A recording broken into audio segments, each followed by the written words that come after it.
Hey everyone, and thanks for taking the time to check out this video. For today's presentation, we're talking about a relatively obscure World War II infantry rifle with a particularly fascinating story. That's going to be the Belgian model 1936 Mauser, sometimes called the 89/36. More specifically, we're going to spend a good chunk of time diving into the convoluted history of this rifle. From there, we're going to take a look at the mechanics, the handling and shooting properties of the rifle, and then finally, we're going to round out by taking a look at some of the lessons which we can learn from this rifle. Lessons which I believe, by the way, are still relevant 85 odd years later. Let's start at the beginning, however, and begin to unpack exactly what's going on with the Belgian model 1936. As with so many other stories involving small arms, we start this story in the smokeless powder revolution of the 1890s. As condensed context for the uninitiated, the final decade of the 1800s was essentially the small arms equivalent of the space race, and the technology for launching projectiles with lethal intent modernized at an unbelievable pace. The recent advent of nitrocellulose or smokeless gunpowder provided capabilities which were previously unimaginable, and once that genie was out of the bottle, the fundamental idea of the infantry rifle changed overnight. Single shot and persnickety repeaters were replaced with extremely reliable, manually operated repeating rifles. Heavy, slow-moving lead projectiles were replaced with lightweight jacketed projectiles that traveled at multiple times the speed of sound. Elliptical ballistic trajectories were replaced with much flatter ones, and the effective range of an average rifleman roughly tripled overnight. Nearly all of the enduring names in bolt-action rifles emerged in the 1890s. Mauser, Enfield, Arisaka, Krag-Jorgensen, Carcano, Mannlicher, and of course the king of them all, Mauser. Paul Mauser was without doubt the most prolific and successful of all bolt-action rifle engineers in the 1890s, releasing multiple progressively improved rifle designs and winning more military contracts than I care to list. For simplicity purposes, I like to break his designs into three categories: the 89 through 91 patterns, the 93 through 96 patterns, and the 98 pattern. The 89 through 91 patterns, being Paul Mauser's oldest significant smokeless rifle designs, were cutting edge for a couple of years, but rather crude compared to the designs which came out just a couple of years later. The actions are weaker and they offer less reliable cycling. However, they did offer the world's first Mauser-style stripper clip feed system, which was obviously extremely significant and exists today in a number of forms. That said, the vastly improved 93 through 96 pattern of rifles were far more successful and enduring and introduced valuable upgrades such as the iconic claw extractor and the double stack flush fit magazine. Finally, his magnum opus was the 98 pattern Mauser, which is widely regarded as the finest bolt-action rifle design in history, and indeed is the second most successful small arm in history, trailing only the Kalashnikov. So with that context in mind, we can now begin to talk about how the nation of Belgium fits into all of this. To credit the Belgians, they were quick to recognize the significance of smokeless powder and early investors in the boom of modernization that followed. Now, the early prudence did have unintended consequences as well, but I'll get back to that in a second. For now, what we need to know is that Belgium was actively following and encouraging Paul Mauser's work well before the rest of the world had figured out exactly how important this man would become.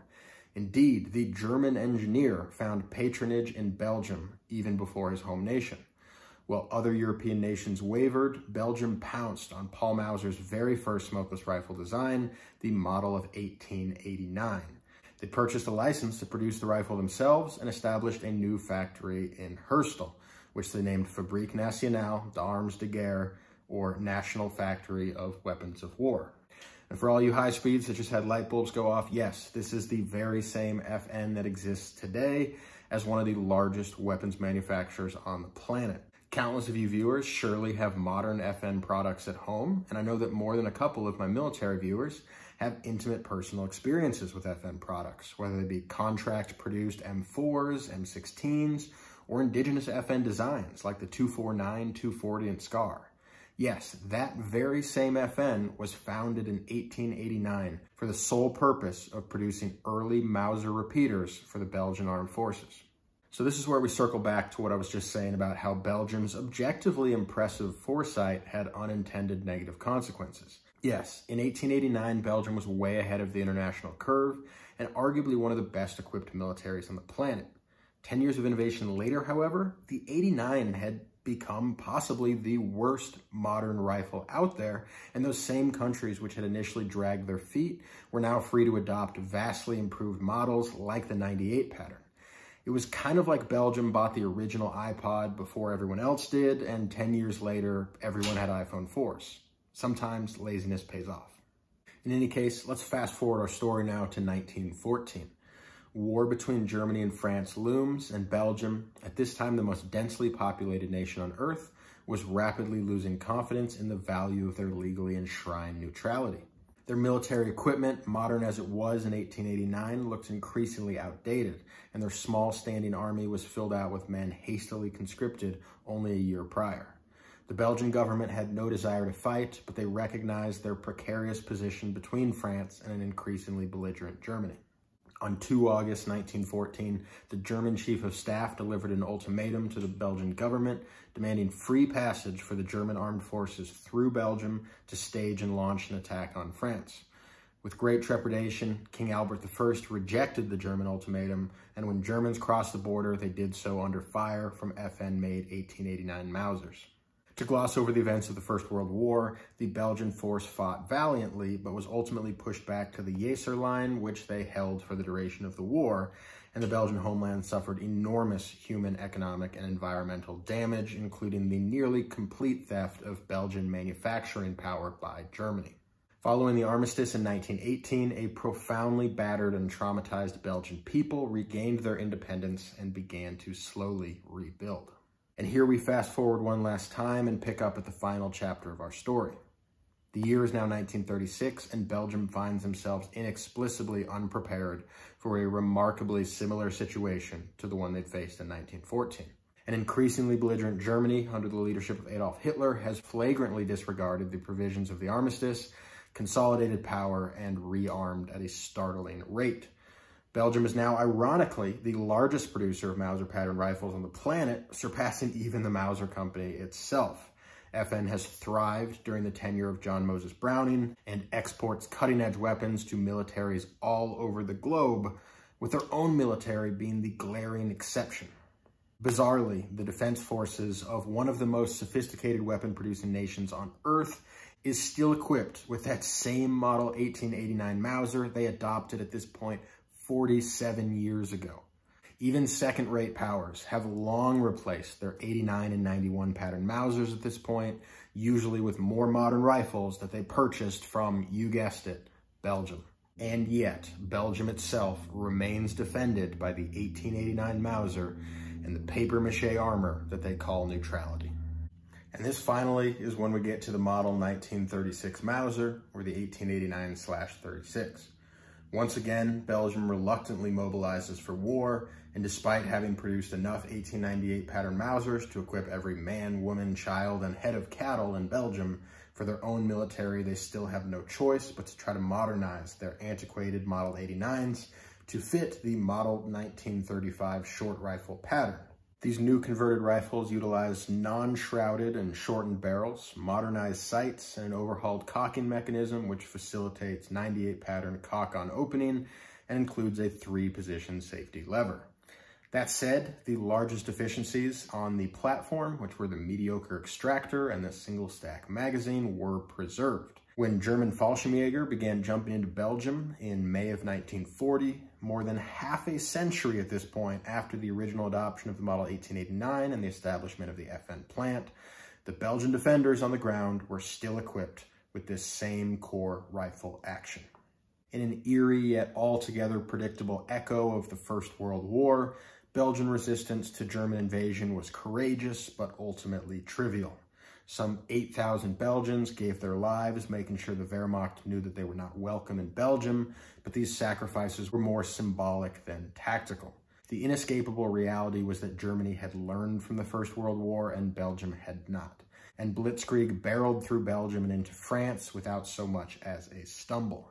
There's perhaps no more fitting scene to bring our story to a close than one which has been described to me as having unfolded at the FN factory in May of 1940, as production line workers hastily tossed brand new rifles out of a second-story window to citizen partisans below in a courageous but ultimately futile attempt to slow down the Germans who were closing in street by street. So that's the story of the 89/36. Let's go ahead and take a closer look at mine and talk a little bit about the actual mechanical properties of this rifle before we go into conclusions. All right, in order to be as efficient as possible, let's take a page out of the playbook of my favorite YouTuber who owes me 20 stripper clips and go tip to butt. So the barrel comes in at 23.5 inches overall, pretty traditional and modern short rifle length for the era. Front sight is Car 98 AZ style, so modern enough and perfectly functional. Moving rearward, we have a cleaning rod, a bayonet lug, and a couple of interesting barrel bands. You see the front barrel band is double hinged and has that stacking swivel. And then the rear barrel band is single hinged. It's hinged on top and has this rather interesting articulating front sling swivel. So it's interesting to note that this forend is going to be the original 1889 stock. However, the handguard, despite being a perfect match for color and grain, this handguard is actually a new addition added in the 1936 revision. And the reason for that is the original 1889 barrel was a shrouded, very thick profile barrel, and it had no handguard. So that's why these barrel bands had to be changed. And with the thinner profile, conventional barrel, there was no reason not to put a little handguard, and that handguard is kind of carabiner style, where the rear sight and the area behind the rear sight and in front of the action remains exposed. Speaking of that rear sight, we can see it is a very conventional leaf and slider rear sight from 100 to an optimistic 1900 meters. Pretty straightforward there. So looking at the action now, we can see that long single stack 5-round magazine. Something really interesting about these 89-91 patterns, which is preserved in the 89-36, is going to be the fact that this is actually a detachable box magazine. You can see I'm using a cartridge tip to depress a little button inside the trigger guard, and that comes right out. And then you can see that lever that I'm pushing there. That's how that works. And this is actually a detachable box magazine. It has feed lips and everything, so you could theoretically use this the way that we use detachable box magazines today. However, that is certainly not the way that this was designed. This is a cleaning feature, not a rapid reload feature.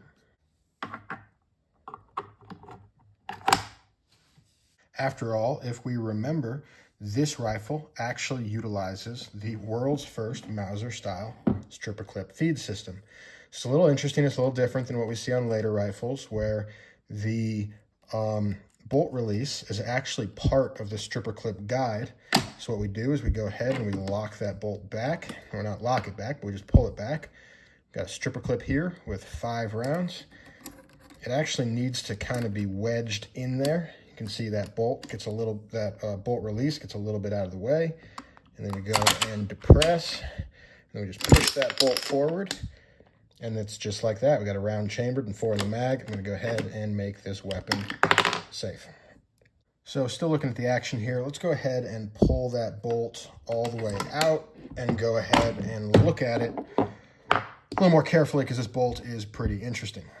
So here we've got the 89-36 bolt in the middle with a 89 pattern bolt unmodified on the right, and then a 98 pattern bolt on the left. So basically you can see that from the cocking piece forward, the bolt is really pretty much unchanged. We've got that tiny little non-characteristic Mauser extractor. That is, remember, a bit of an issue. But then on the rear, we see that we have a pretty traditional looking 98 pattern cocking piece.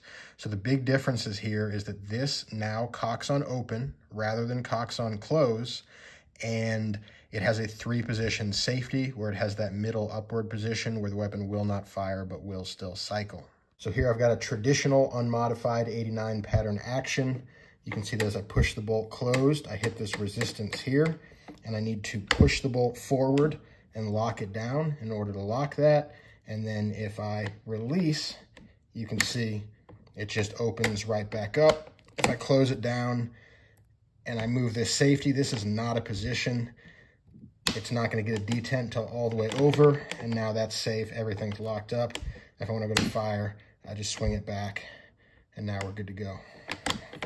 By comparison, you can see the 8936. We push the bolt forward. It does not catch. It just goes all the way in, just like a 98. You lock down. The bolt's currently locked. I'll go ahead and I will release it. It's tension, so it's even there. And you can see that when we open the bolt, that actually locked the bolt. And if we come back down, we can put it in the center position, and the bolt cycles, however, will not fire. And if we go all the way over, now it's locked up. So something I've alluded to but haven't explicitly addressed is the fact that this is chambered in 7.65 by 53 millimeters, better known in the US as 7.65 Argentine. However, calling it 7.65 Belgian would be a more accurate title. Despite being a pretty unpopular round, this is actually a pretty great round. It's basically the ballistic equivalent of .308, and .308 is basically the standard by which all battle rifle cartridges are judged, so it's kind of hard to hate on 7.65 by 53. One thing I should mention is that one of the more iconic identifiers of this particular pattern of rifle is not present on my example for whatever reason. Oftentimes on 8936s, you will see this serial number is a piece of additional wood spliced in as part of the refurbishing process. For whatever reason, mine does not have that. I don't know if mine was at the beginning or end of the process, or for whatever reason, just was subject to a different treatment. I do know that this rifle is original. I'll show you an example of how I know that in a second, but oftentimes you will see that, although you do not see that here.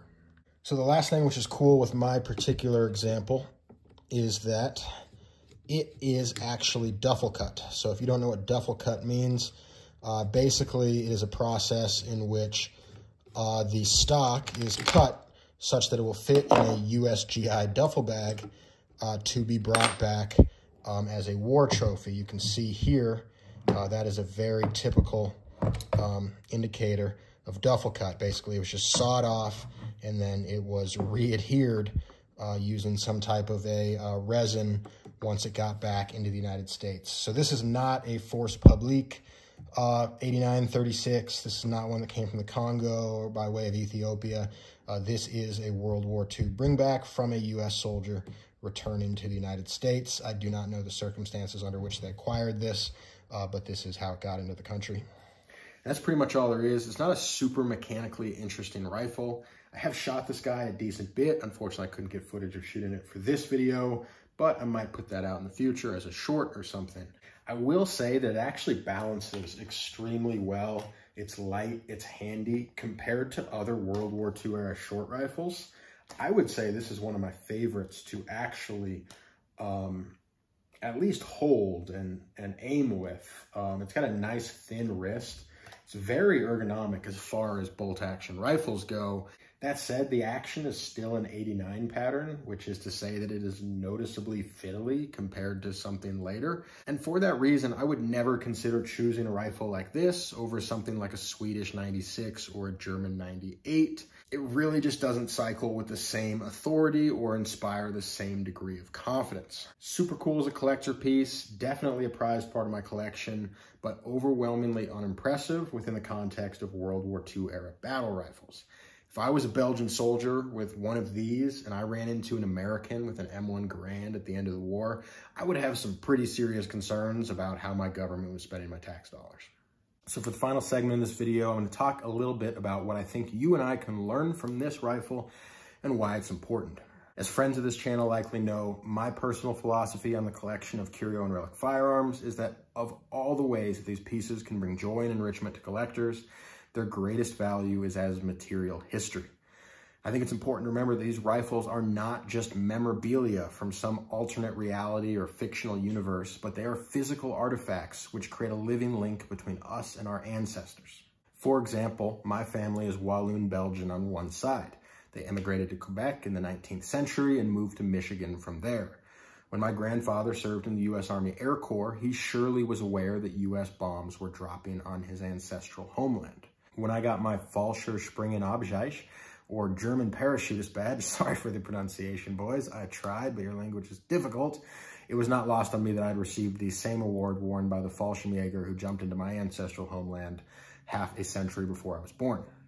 That's how history works. We are deeply intertwined with the past, and as much wiser men than me have pointed out time after time again, doomed to repeat the past if we do not take the time to learn from it. So what can we learn from the model 1936 Belgian Mauser? Ultimately, that's up to you, but I've got a couple of suggestions. First, technology advances in jumps and spurts. Sometimes it's best to be at the leading edge of innovation, and sometimes it's better to slow down and let innovation plateau before you invest. Cutting-edge technology is great, but it's rarely a good idea to heavily invest in the first generation of anything. Next, last-minute solutions yield suboptimal results. It's better to prepare late than never, this is true, but it's better to prepare earlier rather than late.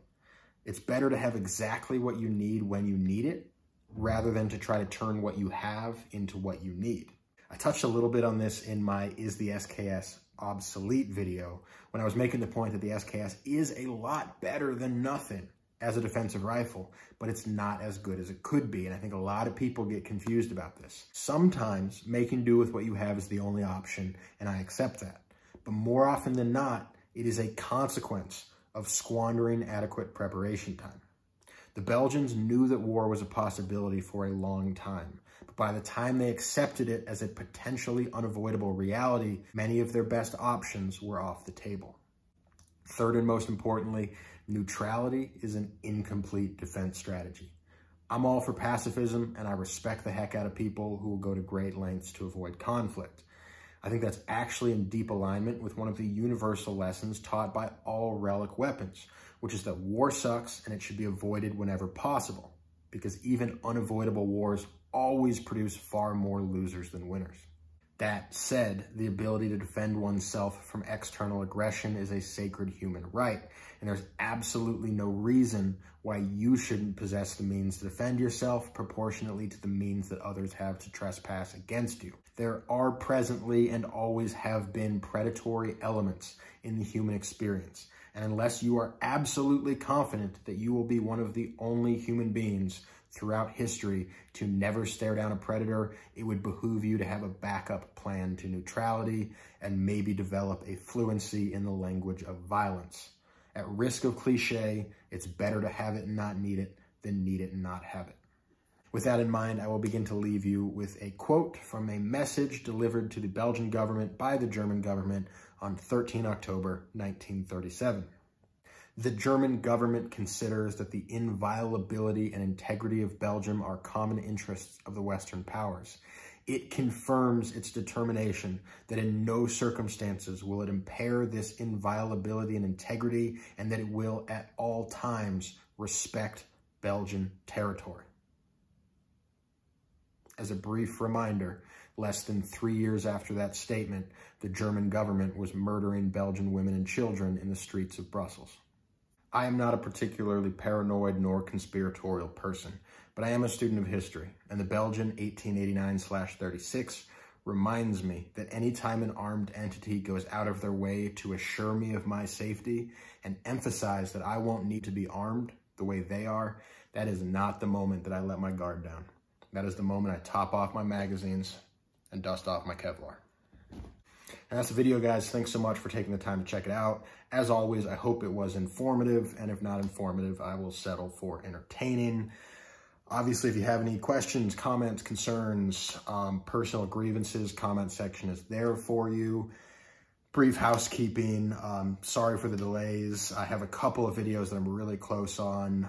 Made a couple of healthy lifestyle changes in the past couple of weeks, and which is a good thing, but it seems to have affected my focus just a little bit. So I've had a little bit of trouble getting a couple of projects complete, but they're close. There's more stuff coming. If you did like it and you want to see more content like this, please like, comment, subscribe, simple stuff. And other than that, I hope you have a great rest of your day.